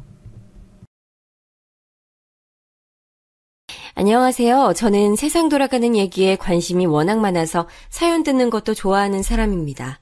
출산율 박살났다고 몇 해 전부터 뉴스에서 지겹도록 떠들어댔잖아요. 학생이 없어서 폐교되는 학교가 늘어나는 걸로도 체감이 되지만 십수년 전보다 확실히 결혼하는 커플의 수가 줄어들어서 저는 체감이 딱 되는 것 같아요. 아예 초혼 연령대가 30대로 진입했다고 하니 20대 초중반이면 거의 다 결혼하는 추세였던 시대를 지나오신 분들이라면 격세지감이 일 듯 싶어요. 저도 결혼하던 때에 일찍 시집 간다는 소리 좀 들었답니다. 당시 제가 27 늦봄에 결혼했으니 지인들에게 결혼 소식을 알린 건 26이었네요. 조금 부끄러운 이야기지만 저는 가까운 지인의 수가 많지 않은 편이에요. 어렸을 때는 내성적인 어린이였으며 사춘기를 지나고 나서부터는 낯을 꽤 가리는 성격이었거든요. 그 탓인지 사람을 폭넓게 사귀지를 못했어요. 여러 사람을 만나고 인맥을 쌓는 것보다는 저와 잘 맞는 극소수의 인물들과 함께 그나물의 그 밥 모양새를 유지하는 게 더 편했었네요. 남편은 이런 저와는 다르게 발이 넓은 편이었어요. 소위 마당발이라고 하죠. 그런 사람이었고요. 대신에 학창시절엔 좋은 친구들을 많이 사귀지 못했던 건지 결혼식에 학교 동창들은 거의 안 보이다시피 했던 것으로 알아요. 오빠, 저번에 중학교 때 같이 다녔던 친한 친구들이 있다 그러지 않았어? 오빠 포함 5이서 독수리 오형제라고 칭하면서 학교 활보했었다며. 결혼식에는 부를 줄 알았는데 혹시 한 명도 안 온 거야? 그게 다들 먹고 살기 바쁜가 봐. 결혼한다는 얘기는 전해줬는데 참석하기는 어렵다고들 그러더라. 어찌나 아쉬워하던지. 그래? 그러면 오빠 편으로 축의금만 보내왔겠네? 친구들끼리 액수 맞춰서 보내왔어? 근데 그 오영지 중에서 오빠가 가장 먼저 장가가는 거 아니야? 보통은 스타트 끊는 사람은 챙김 많이 받던데. 야, 넌 뭘 그런 걸 기억해놨다가 따지고 그러냐? 정신없이 바쁘게 살다 보면 경조사 놓치고 그럴 수도 있는 거지. 축의금은 알아서 잘 정리해 줄 테니까 걱정하지 마. 제가 왜 굳이 그런 얘기를 꺼냈었겠나요? 남편이 저한테 학창시절 일화를 꺼내들면 그 독수리 오영재 동창 이야기를 하도 많이 했어서 그랬죠. 그런데 정작 결혼식에는 코빼기도 안 비춘다고요? 저희 결혼할 때 남편은 31살이었어요. 저랑 따로 궁합도 안 본다는 그 유명한 4살 차이였으니 말이죠. 남자 나이 31면 이제 한창 회사에서 자리 잡고 많은 업무량을 쳐낼 때인데 금전적인 여유가 있기란 쉽지 않은 시기잖아요.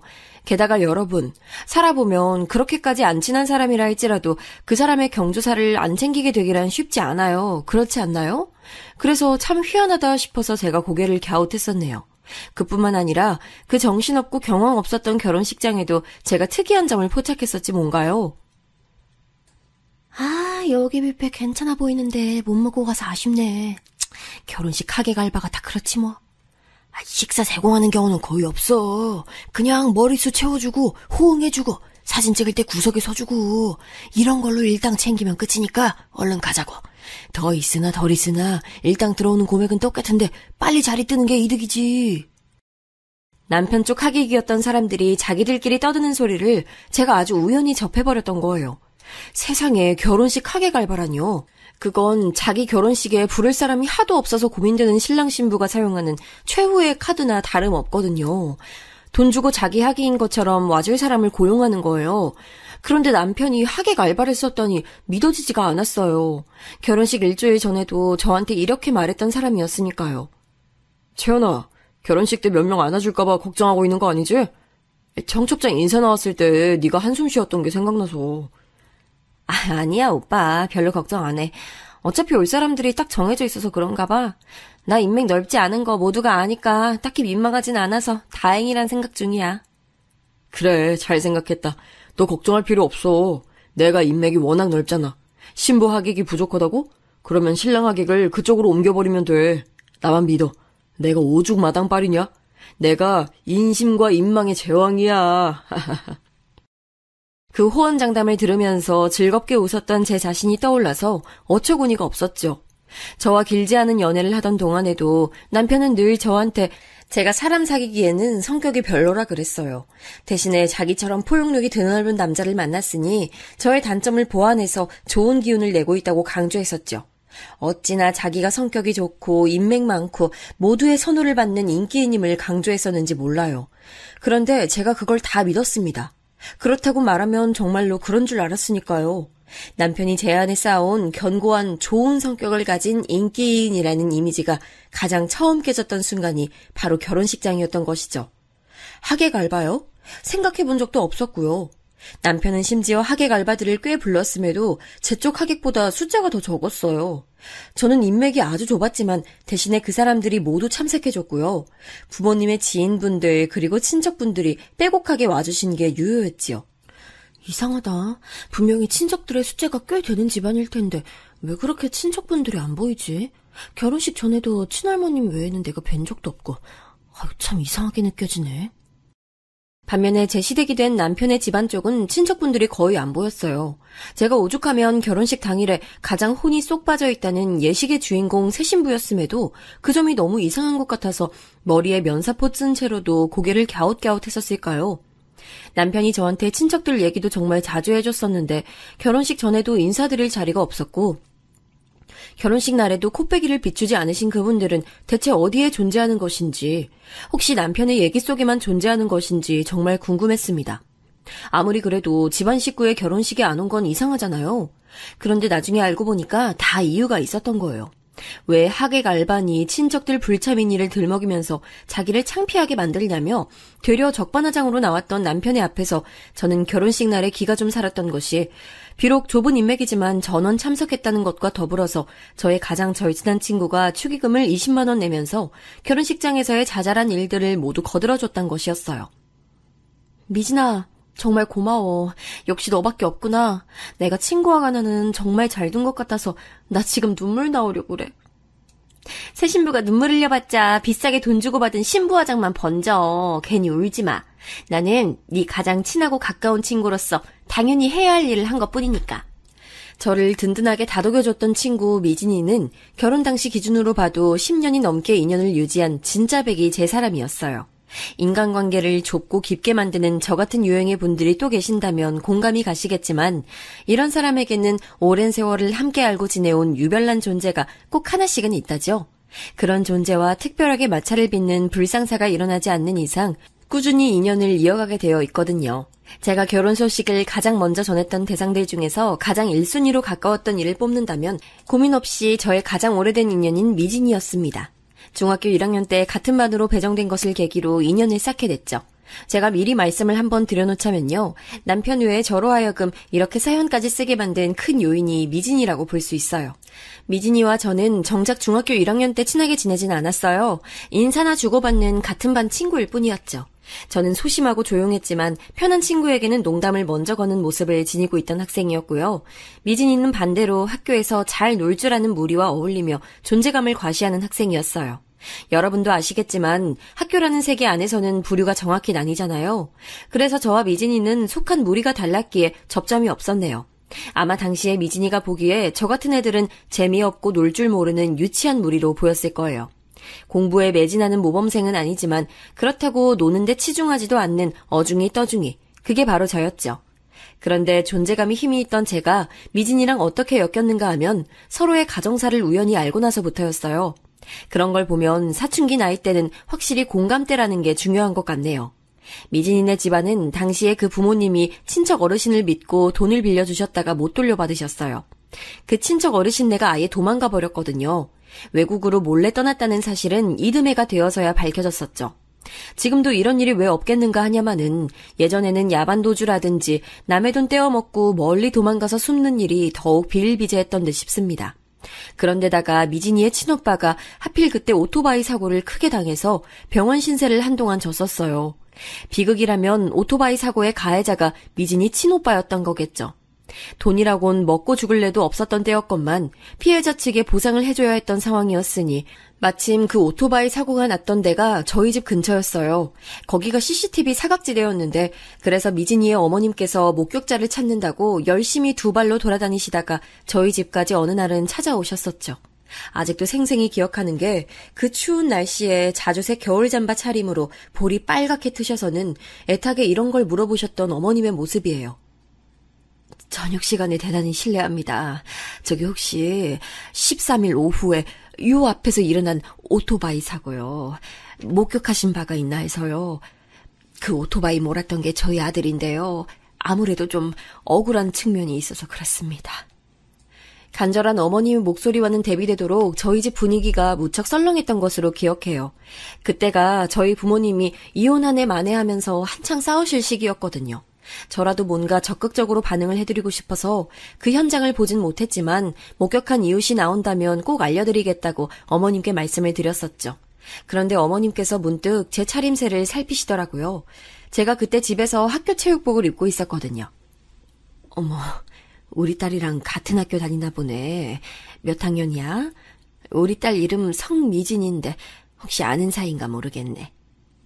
네? 혹시 머리 길고 입술 빨갛게 칠하고 다니는 성미진이라면 저랑 같은 반인데요. 같은 반 학생? 세상에 이런 우연이 다 있네. 이건 인연이네, 인연이야. 학교에서 우리 미진이 보면 말 좀 걸어주고 그럴래?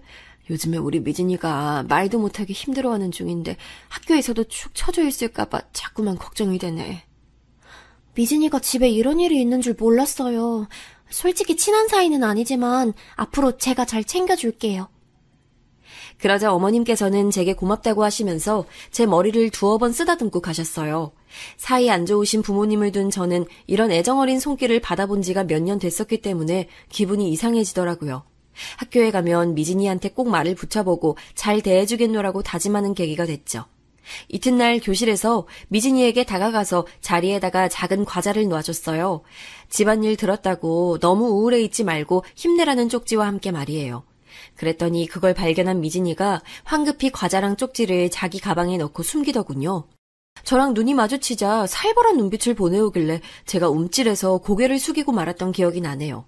그러고 나서 곧장 저와 미진이 사이에 우정이 피어올랐는가 하면 그건 아니었어요.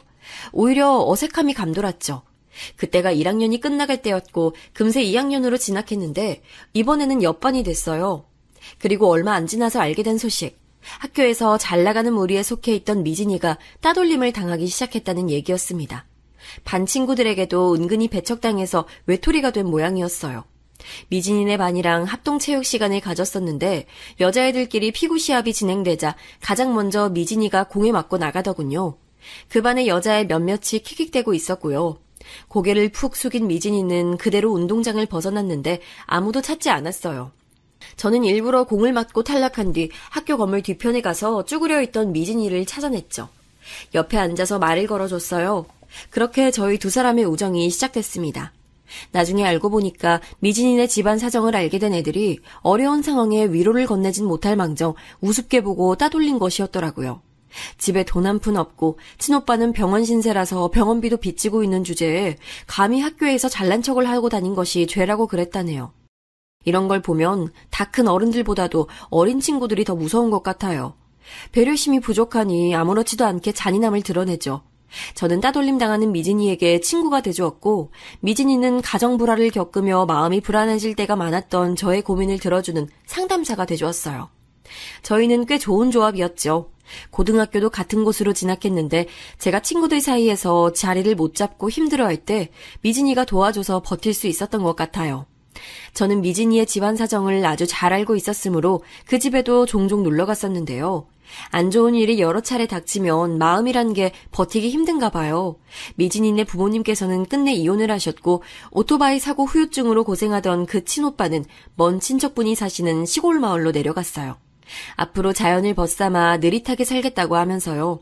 미진이는 자기만 낙동강 오리알 신세가 됐다면서 이런 힘든 때에 제가 자기 곁에 있어줘서 너무 다행이라고 말했습니다. 저희는 성인이 된 후에도 절친한 사이였어요. 비록 대학은 따로 갔고 각자의 일상이 있었지만 교류는 꾸준히 했어요. 그러다가 제가 결혼한다고 했을 때 미진이가 많이 놀랐었죠. 뭐야? 지금 만나는 그 오빠랑 결혼을 하겠다고? 생긴 것도 그 정도면 괜찮고 무엇보다 성격 좋고 주변에 사람도 많다며.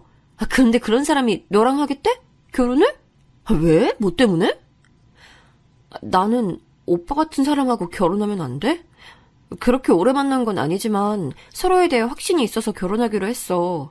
무엇보다 오빠가 결혼을 너무 원하기도 했고. 네가 결혼하자고 조르고 매달린 거 아니야? 별로 결혼 생각 없는 남자한테 매달려서 억지로 결혼해봤자 너 불행해진다? 난 얼마 전에 남자친구랑 헤어졌는데 네가 갑자기 결혼 얘기 꺼내니까 당혹스러운 내 심정 넌 이해하지? 굳이 그렇게 결혼하려고 애쓰지 마. 결혼하면 여자만 손해야. 너 아직 26 한창 때 나이인데 벌써 결혼 얘기를 하면 어떡해. 100세 시대인데 지금 결혼하면 반드시 후회하는 선택 될걸? 갑자기 눈빛이 확 돌변해서는 저한테 무서우리만치 쏘아대더라고요.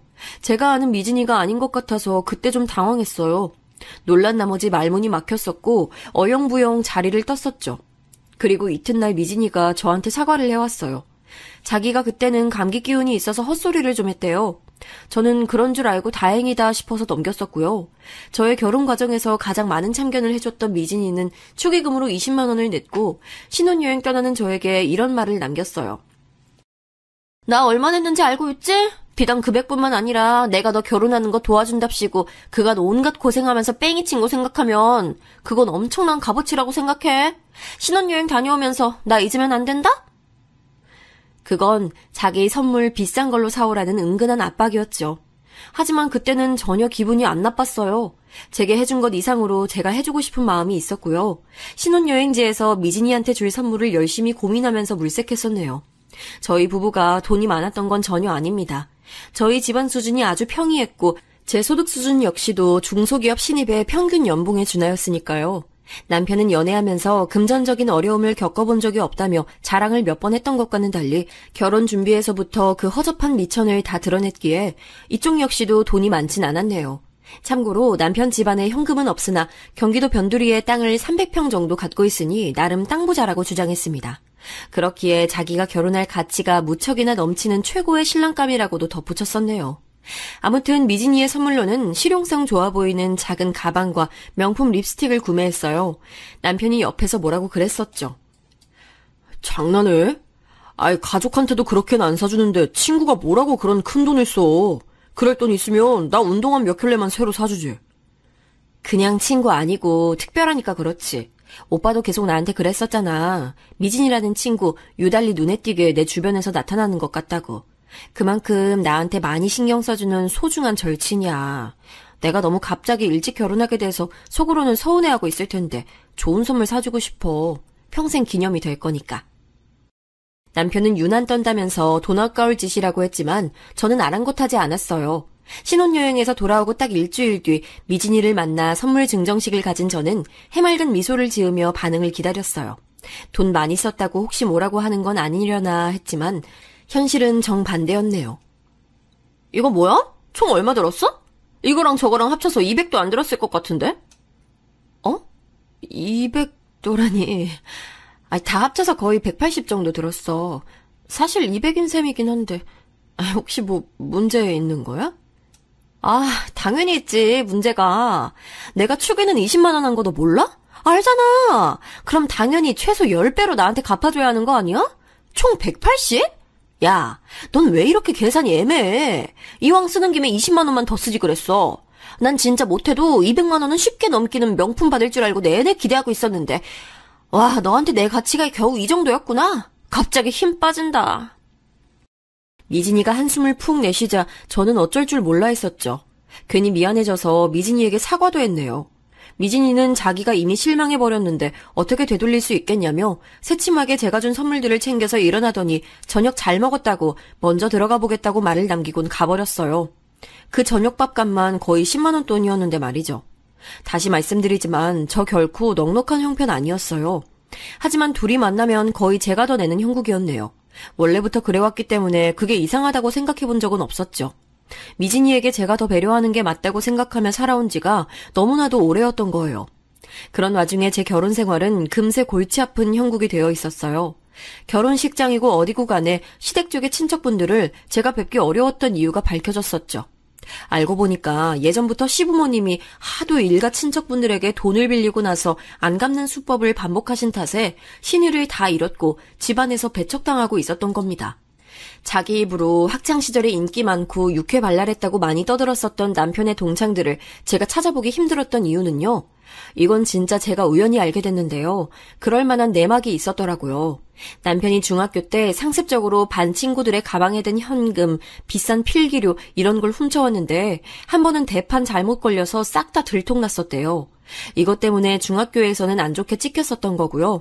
고등학교 때는 반 친구들끼리 티셔츠를 싸게 공동구매하기로 해서 남편이 총무를 맡았었는데요. 남편은 공동구매하기로 한 티셔츠보다 더 저렴해서 질 나쁜 걸 구매했어요.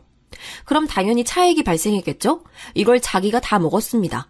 디자인이 거의 흡사해서 다들 몰랐다가 누구 한 명이 질 나쁜 걸 파는 곳을 찾아내는 바람에 꼬리가 밟혀서 남편의 범행이 발각된 사건이었다네요. 이걸로 이미 고등학교 생활이 꼬였던 건데 남편은 그 이후로도 또 사고를 쳤대요. 어떤 친구가 산 고가의 문제집을 남편이 몰래 가져가서 교무실에 가서 공짜로 다 복사했던 거죠. 교무실의 선생님들한테는 다른 선생님의 심부름으로 복사한다고 감쪽같이 거짓말을 하면서요. 그런데 한꺼번에 너무 많이 복사를 한 데다가 복사기 작동하는 게 미숙해서 그게 고장난 거예요. 그 바람에 꼬리가 밟혀서 선생님들한테 엄청 혼나고 친구의 비싼 문제집을 몰래 가져와서 멋대로 복사한 것도 걸린 겁니다. 근데 하필 그 문제집의 주인이 되게 인기 많은 친구였기 때문에 남편은 학교에서 소문 제대로 나쁘게 쫙 퍼졌던 것이고요. 자기가 학교 다닐 때 독수리 오형제였다느니 그것도 거짓말이었어요. 이런 사실을 남편의 동창들을 통해 우연히 다 알게 된 제가 너무 찜찜해졌죠.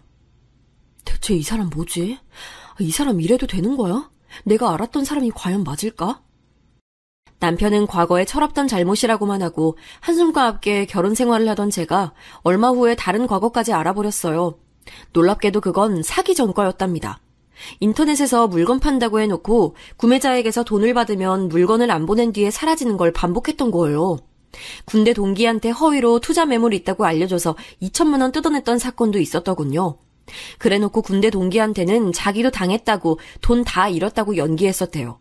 그런데 군대 동기가 같이 경찰서 가서 신고하자고 하니까 남편이 머뭇거린 거예요. 자기가 범인이니까요. 그 반응이 의심을 샀고 남편의 덜미가 잡혔었다고 합니다. 머리가 어지럽더군요. 작정하고 속이며 사기치면 안 넘어갈 수가 없다는 말이 떠올랐어요. 저는 남편을 만나고 결혼하기까지 이런 일들을 전혀 상상조차 못 해봤으니까요. 제가 남편 때문에 마음고생하느라 미진이와는 관계가 소원해졌었어요. 남편 일로 미치고 환장하겠는데 미진이를 만나고 자시고 할 여유가 어디 있었겠나요? 조금 진정이 되고 난 이후에 나 미진이를 만나서 차마 남편에게 그런 화려한 전적이 있다는 것까진 얘기를 못하고 대충 두루뭉술하게 말을 하면서 고민이 있다고만 말을 했었어요. 어머, 너 결혼 잘못한 거 아니야? 역시 어쩐지 전부 다 하자 없이 멀쩡한 남자가 너한테 꽂혀서 바로 결혼하자고 했다는 것 자체가 의심스러웠는데 역시 뭔가 있었구나? 오랜만에 보는 거라서 그랬는지 아니면 남편의 실체를 점점 알게 되면서 하도 뒤통수를 맞은 후라서 그랬는지 미진이가 왠지 달라 보이더라고요. 제게 그런 말을 하는데 마치 제가 불행하기를 바라면서 제 가치를 바닥으로 끌어내리는 느낌으로 보였다고나 할까요? 기분이 이상해져서 저도 모르게 이런 대답을 하고 말았어요. 글쎄, 결혼 생활이 좋은지 아닌지 이건 모르겠고 남편이 나를 무척 사랑하는 사람이라는 건 확실히 알아. 이러나 저러나 어쨌든 바람 안 피고 나만 보고 자기 인생의 여자는 오직 나뿐이라고 말하는 남자라서 난 그거 하나 붙잡으면 다른 거엔 안 흔들려. 남편이 나만 절절하게 바라본다는 것에서 오는 믿음, 굳건한 신뢰가 있어. 남편은 나에게 사랑받는 여자의 행복이 뭔지 알려준 사람이야. 이것만 안 깨지면 난 안 불행해. 저도 왜 이런 말을 하고 말았는지 모르겠는데 분명한 건 미진이의 표정이 좋지 않아졌다는 것이었죠. 잠시 후 맥주를 마시니까 자꾸 화장실 가고 싶다면서 툴툴대더니 미진이가 일어났어요. 취했는지 휴대폰을 테이블 위에 두고 화장실로 향했죠. 저도 모르게 화면이 켜져 있는 미진이의 휴대폰을 쳐다보게 됐어요. 사람 호기심이라는 게 정말 강력하더라고요. 휴대폰으로 뻗는 제 손길을 스스로 통제할 수 없었으니 말이에요. 어쩌면 저도 그 순간에 많이 취해 있었는지도 모르죠. 그리고 제가 제 인생에서 가장 절친한 미진이의 휴대폰에서 뭔가를 발견하고 말았습니다. 날짜를 확인하는 휴대폰 달력으로 무심코 들어갔다가 미진이가 이걸 자기 일기장으로 썼다는 사실을 발견한 거예요. 날짜마다 메모가 있었는데 그게 짧은 일기였던 거죠. 궁금해서 저는 제 결혼식 날짜를 찾아서 눌러봤다가 그대로 휴대폰을 떨어뜨릴 뻔했어요. 내용에 너무 놀라서요. 결혼식장에서 저희 부모님 보면서 구역질이 났다고 했어요. 내 부모는 이혼했는데 저 인간들은 왜 이혼을 간만 보고 끝내 안 한 거야? 내가 그렇게 이혼하라고 10년간 기도했는데. 우리 엄마는 오빠 오토바이 사고 이후로 나이보다 훨씬 늙어 보이고 마음고생한 티 팍팍 나는데 저 아줌씨는 피부가 탱탱하네. 자기 딸 시집 보낸다고 입이 귀에 걸렸구나. 얄미워서 미치겠다. 제가 보고 있는 게 사실인지 안 믿기더라고요. 제 친척들을 보면서도 역겨웠대요. 자기는 친척들하고 교류 없고 친오빠랑도 연락 안 하는데 가족 많은 제가 증오스러웠대요. 신혼여행 다녀오면서 180만 원도 안 쓴 제가 짜증난다고도 적혀 있었죠. 파산할 때까지 다 뜯어먹고 싶다. 말장난 조금만 치면 넘어오는 후구니까 더 작업해야지. 옛날에 나한테 과자 주고 쪽지 주고 이러면서 동정 베푼 거 아직까지도 열받아. 거지한테 적선하는 태도였지. 자기가 날 구해줬다고 착각하고 유세했다는 거 너무 웃겨. 더 대단했던 건 고등학교 올라가서 저에 대한 안 좋은 소문을 미진이가 퍼뜨렸었단 사실이에요. 저를 따돌림당하게 만들어 놓은 범인이었던 주제에 저를 도와주는 척 했었다니. 제가 고등학교 때 얼마나 힘들었고 얼마나 미진이에게 그래서 고마웠었는데 충격적이었어요. 제 남편 얘기도 있었죠. 객관적으로 조건 별론데 저한테 아깝다고. 부부 사이를 갈라놓는 게 자기 목표라고 적혀있는 걸 보고 있는데 미진이가 자리로 돌아왔어요. 남의 휴대폰을 왜 보고 있냐고 미진이가 화를 내길래 제가 조용히 물어봤죠. 너 지금까지 다 가식이었어? 나 혼자 친구였니? 내가 너한테 얼마나 잘해줬는데, 얼마나 베풀었는데. 왜? 아까운가 봐? 얼마치 베풀었는지 계산 다 해봤겠지? 난 네 이런 모습이 옛날부터 싫었어. 착한 척 동정심 많은 척하는 거랑 우리 엄마 들먹이면서 자꾸 나한테 엇나가지 말라고 가짜않게 충고하는 거. 너 정말 삐뚤어졌구나. 너 괴물 같아. 생긴 건 멀쩡한데 속은 괴물이야. 이런 너의 실체를 사랑해줄 사람이 있을까? 남의 남편 넘보지 말고 네 인생이나 착실하게 살아. 나오면서 미진이한테 별별 욕을 다 들었지만 저는 꿋꿋하게 짐 챙겨서 먼저 나왔어요. 눈물이 줄줄 흘렀죠. 집에 도착했더니 남편이 헤드셋 쓰고 게임하느라 저 온 거 쳐다보지도 않더군요. 속이 뒤집어졌어요. 결혼 전에 알았던 모습은 어디로 가버렸는지 알 길이 없었어요. 게다가 벌이도 들쑥날쑥, 시부모님께도 말씀드렸지만 소용없었네요. 두 분은 당신들도 아들 일 관여 못한다고 저보고 알아서 하라고 하셨어요. 결혼 전에는 살뜰하게 챙겨주겠다고 하셨으면서 배신감 들었네요. 참을인자 새기면서 살아가던 어느 날 남편이 또 사고를 쳤어요. 아이돌 가수들 공연한다 그러면 이제 팬들이 표를 예매해서 공연을 가는 건데 표를 못 구한 팬들이 인터넷에서 표를 찾거든요. 근데 남편이 표도 없으면서 있는 것처럼 꾸민 후에 사기를 친 거예요. 돈을 받고서 잠적하는 수법을 쓴 거였죠. 제 남편이 범죄자라는 사실이 저를 미치게 만들었어요. 오빠, 인생을 제발 깨끗하게 살 순 없는 거야?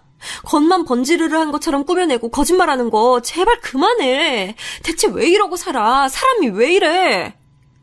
너야말로 왜 이러냐? 내가 뭐 그렇게 잘못을 저질렀다고 되게 유난이네. 살다 보면 그럴 수도 있는 거를. 그 대답을 듣자마자 전신에 소름이 돋았어요. 어떤 것보다도 무서운 대답이었죠. 저 바로 오열하면서 남편 앞에 무릎 꿇었어요. 제발 헤어지자고, 이혼해달라고, 부탁이라고. 거의 빌다시피 했습니다. 정말 힘겹게 간신히 이혼을 했어요. 저는 다니던 직장까지 퇴사하고 그 인간으로부터 멀어졌네요. 직장 다시 구하기 전에 지인이 자기가 노하우 알려줄 테니 인터넷 쇼핑몰 해보지 않겠냐는 제안을 해왔고 어디에라도 집중하고 싶어서 그러겠다고 했죠. 그거 준비하고 운영하다 보니까 시간이 훌쩍 흘러가더라고요. 제 인생의 친구였던 절친 미진이와 갈라서고 결혼을 다짐하게 만들었던 사랑하는 남자의 실체를 알고 나서 이혼하고 그런 커다란 상처가 제 안에 남아있었지만 일상으로 봉합해 나갔어요. 저랑 이혼한 후에 그 인간은 고삐가 풀려버렸던 것인지 심지어 또 사기를 쳐서 이를 키운 모양이었죠. 그러던 어느 날 네이버 카페를 통해 저는 대화 요청을 받게 됐어요. 제가 강아지를 비록 키우고 있진 않지만 나중에 여건이 되고 더 마음에 안정이 넘치는 사람이 되면 키우고 싶어서 견주들이 대거 활동하고 있는 유명한 네이버 카페에 가입을 한 적이 있었어요.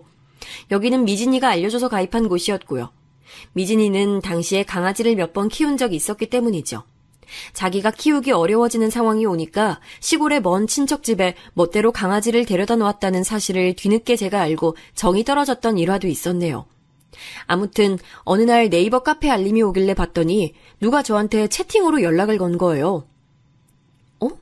이 강아지 카페에서 나한테 개인적으로 대화를 걸어올 사람이 있었던가? 내가 아는 한 그렇지 않은데 실수로 나한테 전송했나? 잠깐. 그런데 이 활동명 어딘가 낯이 익네? 의문을 가지고 그 채팅방에 입장한 제가 헛웃음을 바로 흘리고 말았습니다. 저는 대체 누가 저한테 말을 걸어왔나 했건만 바로 미진이었던 거예요. 제가 자기 번호를 진작에 차단해 놓은 걸 알고서는 이런 방법을 쓴 거였죠. 상대가 자기를 차단했으면 그걸로 연락할 마음을 접어야지 어쩜 이런 수단을 떠올려내면서까지 부득불 연락을 해왔던 걸까요? 좋은 이유였다면 제가 헛웃음을 짓지 않고 은은한 미소를 입가에 그려냈겠지요. 안 그랬으니까 문제였어요. 채연아, 오랜만이야. 잘 지내니? 점심때까지는 날씨가 무척 좋아서 드라이브도 쌩쌩 달렸는데 오후 들어서부터는 날이 계속 흐리길래 난 지금 쉬고 있는 중이야. 내가 드라이브를 설마 혼자 하진 않았겠지? 과연 내가 누구랑 쉬고 있는지 맞춰볼래? 힌트 하나 줄게. 네 남편이 잘 지내고 있는지 아닌지는 안 알려줘도 돼. 왜냐하면 내가 이미 알고 있으니까. 하도 어이가 없어서 그걸 2번은 읽고 나서야 이해를 했네요. 기가 막히더라고요. 제 머나먼 기억 속에서 옛 추억이라는 이름으로 묻혀있는 미진이와의 좋았던 과거마저 더럽혀지고 말았죠. 분명히 예전에는 순수한 마음을 지녔던 순간이 더 많았을 거라고 여겼던 저였는데요. 하지만 전부 다 착각이었고 미진이라는 친구는 저를 단 한 번도 진심으로 자기 친구라고 여긴 적이 없던 게 분명했네요. 제가 읽고 나서도 아무런 답장을 하고 있지 않았더니 미진이가 내용을 또 보내왔는데요. 이번에는 제가 크게 웃음을 터뜨리고 말았습니다. 모텔에 있는 사진을 보내왔는데 휴대폰을 하면 누워있는 남자의 모습이 사진 귀퉁이에 걸려 있었어요. 누구겠어요? 당연히 제 전 남편 되시는 작자였죠. 나 지금 네 남편하고 같이 있어. 우리 채연이 배신당해서 어떡해? 자기만 보는 남편이라고 다른 건 몰라도 바람은 절대 안 피는 사람이라서 그거 하나 위안 삼는다고 말했던 우리 채연이 벌써 상처받아서 엉엉 울고 있는 건 아니지? 채연아, 너무 슬퍼하지 마. 네가 못나서 네 남편 뺏긴 게 아니라 내가 잘나서 네 남편이 나한테 넘어온 거니까. 너는 그냥 이거 딱 하나만 알아두면 돼. 너는 죽었다 깨어나도 나 못 이긴다는 거? 너는 애초에 팔자 자체가 내 시녀로 살 팔자였어. 네가 그렇게 믿는 네 남편이 나한테 넘어온 거 보니까 이제 주제 파악이 되지? 저를 아주 한껏 조롱하더라고요. 그런데 저는 아무렇지도 않았을 뿐더러 이상하게 오랜만에 미진이의 목소리나 한번 듣고 싶다는 생각이 들었어요. 그래서 딱 5분간 네 번호 차단 풀어놓을 테니까 전화하고 싶으면 하라고 그렇게 말해줬어요. 만약에 미진이가 저를 짓누르고 싶어서 안달난 사람이 맞다면 반드시 전화할 거란 생각이 들더라고요. 차단을 풀고서 기다린 지 얼마 지나지 않았을 때 미진이한테서 전화가 걸려오는 걸 보면서 저는 쓰디쓴 미소와 함께 통화 버튼을 눌렀습니다. 그래 미진아, 오랜만이네. 나는 내 친구가 잘 지내길 대신 바랐는데 겨우 이렇게 지내고 있었어? 지금 모텔이야? 너 어디까지 추해질 거니? 너 스스로 네 가치를 깎아먹는구나. 뭐라고? 너 미쳤어? 나 때문에 열받아서 미쳐버리겠다고 그렇게 솔직하게 말해. 태어난 척하면서 폼 잡지 말고. 네가 그렇게 믿는 네가 가진 최후의 보루, 네 남편. 나랑 모텔 들어온 거 보면 모르겠니? 너 완패한 거야. 내가 아까 점심 먹으면서 네 얘기 슬쩍 꺼냈는데도 네 남편 애써 모른 척 화제를 돌리더라. 남편의 사랑을 잃은 아내라니. 우리 채연이 너무 불쌍해서 어떡해? 상처받았으면서 침착한 척하지 마. 그러면 더 비참해질 뿐이니까. 이게 돌았나? 너 아까부터 뭐라고 혼자 떠들어대니 미진아. 네가 어쩌다가 그 인간하고 만나서 지금 그러고 있는진 모르겠는데 너 정보 업데이트가 많이 늦구나. 아무리 나랑 그 인간이 따로 안 밝혔다고 해도 그렇지 어쩜 그렇게 눈치가 없어. 그 인간 일부러 멀쩡한 사람인 척 꾸며내려고 유부남 행세하는 거야. 실제로는 이혼당했어. 이혼? 너 그게 무슨 말이야? 이혼? 둘이 부부가 아니라고? 이혼을 당했다고? 말도 안 돼. 네 남편이 아니라면 내가 굳이 이런 짓까지 할 이유가 없었는데. 너 지금 거짓말하는 거지? 도대체 언제 이혼을 했다고 그러는 거야? 설마 올해 초? 명절 전이었나? 역시나 미진이는 그 인간에게 접근한 이유가 오직 저 때문이었던 거예요. 저를 괴롭게 만들어주고 싶다는 못된 생각이었죠. 추악한 마음을 안고 사는 미진이를 향해 제가 차갑게 일러줬습니다. 올해 명절 같은 소리하고 자빠졌네. 이혼한 지 벌써 2년 됐어. 이 못돼 처먹은 쥐지배야. 그 인간보다 더 악질이 어떻게 보면 너 같아. 이제 보니 둘이 참 잘 어울려. 친구 남편인 줄 알고도 굳이 꼬셔내서 숙박업소까지 간 너. 앞으로 혼삿길은 막혔다고 봐야지. 과연 이런 사실을 알고도 널 받아줄 남자가 있을까? 찾기 힘들 것 같은데. 내가 최선을 다해서 네 혼삿길 한번 막아보려니까 너도 네 나름의 최선을 다해야 할 거야. 가장 좋은 건 그 인간하고 결혼하는 거 아닐까? 그럼 이제 사기 전과 10범하고 행복하게 잘 살아봐. 사기 전과 10범? 이 사람이 그런 이력을 가지고 있다고? 설마 그게 진짜일 리가. 그럼 난 지금까지 뭘 위해서 이 모든 헛짓거리를 해온 거야. 이건 정말 있을 수 없는 일이잖아. 이럴 순 없어. 미진이가 꽤 비명을 지르더니 충격이 극심했는지 거의 뒤로 넘어가는 소리가 들려왔어요. 거품 물고 발작해대며 후회로 몸부림치는 미진이의 소리를 들으며 통화를 종료한 저는 다시금 그 번호에 대고 차단 버튼을 눌러줬네요. 조금의 찜찜함도 남지 않은 후련함이었어요.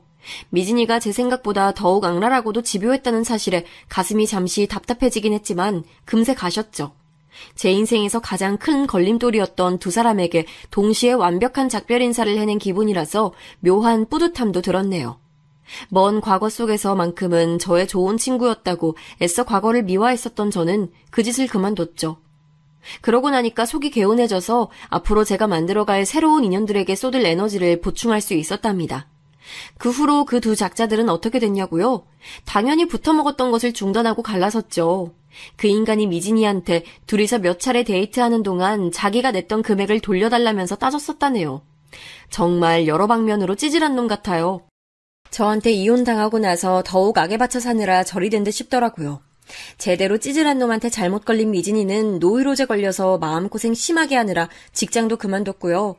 그러다가 문득 생각해보니까 화가 났었던 건지 그 인간이 자기한테 이혼 사실 안 밝히고 사기쳤기 때문에 이것에 대한 배상을 받아야겠다면서 길길이 날뛰었다고 합니다. 한마디로 둘이서 개싸움을 시작했던 거예요. 사기전과 시범의 제정신 아닌 놈인데 그 정도 사기쳤던 걸 가지고 배상을 해줬겠나요? 안 해줬겠죠.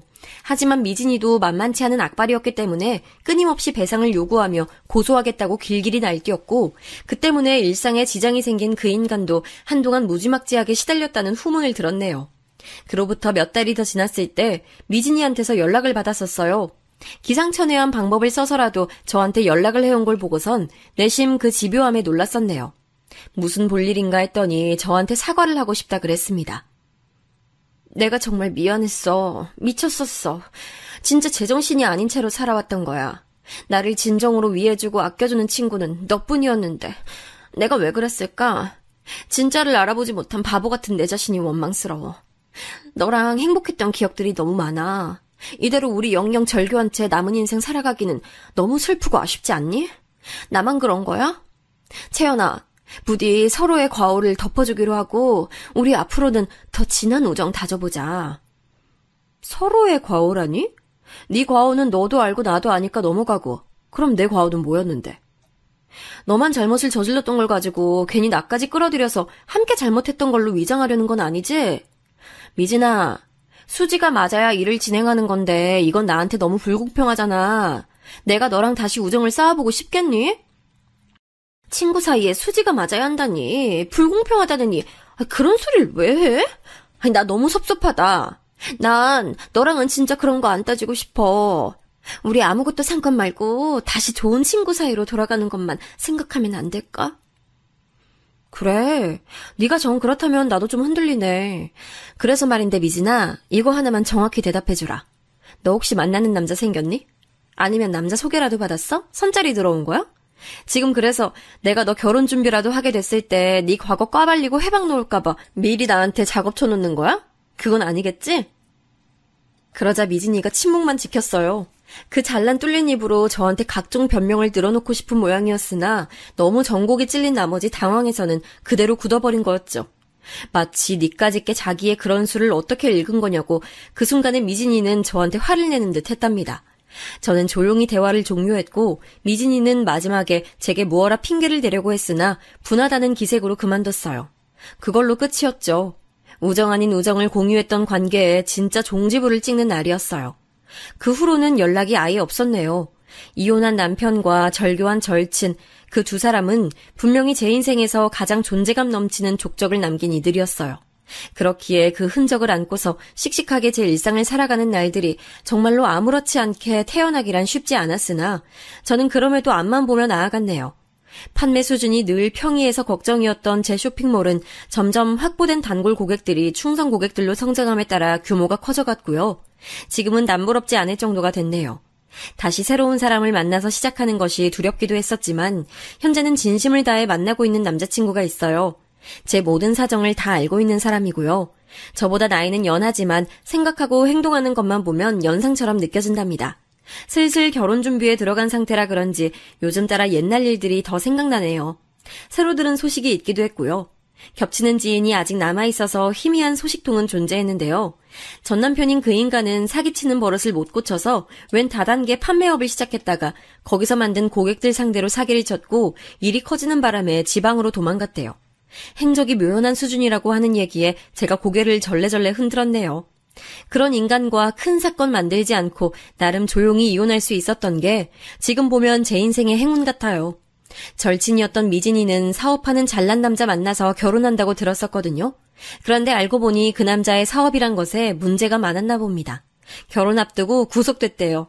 그 남자 집안에도 온통 수상한 점 투성이었고요. 약혼녀였던 미진이는 졸지에 경찰 조사 받고 다녔죠.